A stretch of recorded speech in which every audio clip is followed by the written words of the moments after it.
सेठ और पाखंडी साधु। एक शहर में पुलिस ने सभी चोरों की नाक में दम कर दिया था। सारे चोर एक के बाद एक पकड़े जा रहे थे। बस एक चोर जैसे तैसे बचकर एक जगह जा छिपा था।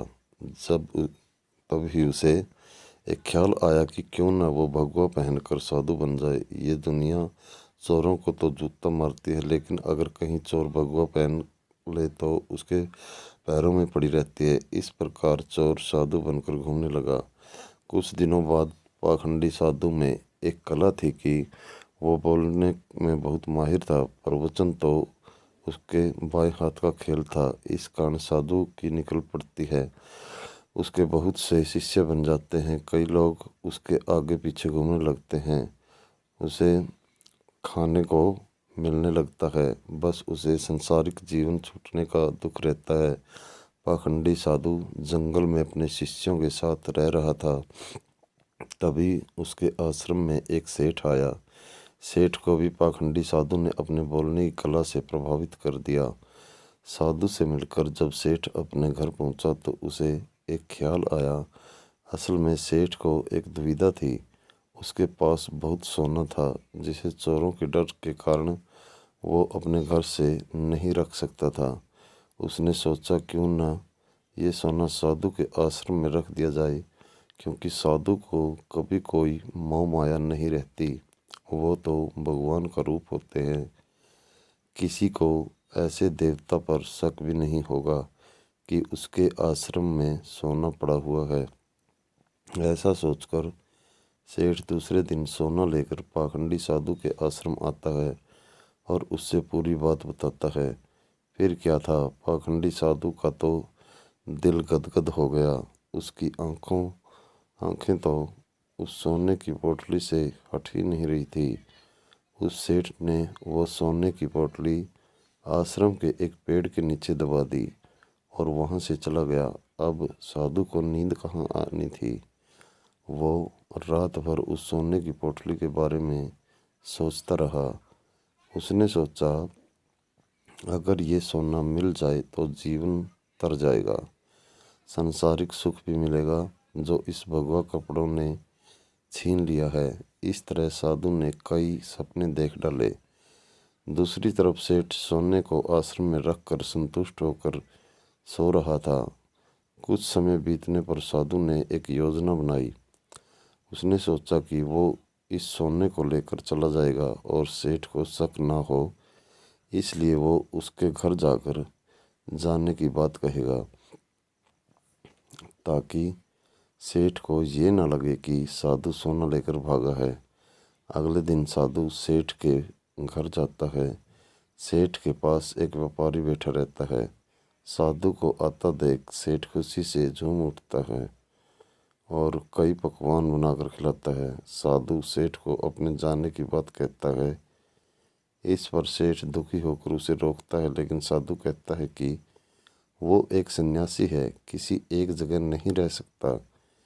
उसे कई लोगों को मार्गदर्शन देना होता है। ऐसा कहकर साधु बाहर निकलता है और जानबूझकर सेठ के घर का एक दिन का उठा ले जाता है। थोड़ी देर बाद साधु वापस आता है, जिसे देख सेठ वापस आने का कारण पूछता है। तब साधु कहता है कि आपके घर का यह एक दिन का मेरी धोती में लटक गया था, लटक कर मेरे साथ जा रहा था, वही लौटाने आया हूँ। सेठ हाथ जोड़कर कहता है, इसकी क्या जरूरत थी। तब साधु कहता है, इस संसार की किसी वस्तु पर साधु का कोई हक नहीं है।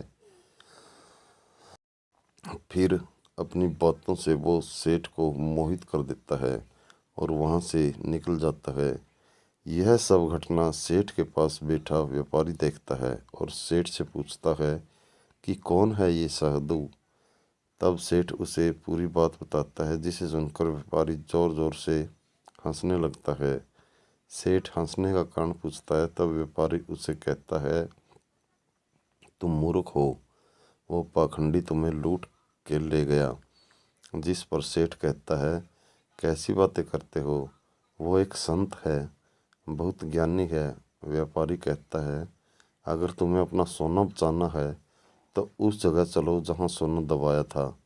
सेठ उसे वहाँ लेकर जाता है और खुदाई करता है, लेकिन उसे कुछ नहीं मिलता। वो रोने लगता है। तब व्यापारी उसे कहता है, रोने का वक्त नहीं है, जल्दी चलो, वो साधु दूर नहीं गया होगा। सेठ और व्यापारी पुलिस को बोलते हैं और पुलिस उस पाखंडी साधु को ढूंढ लेती है।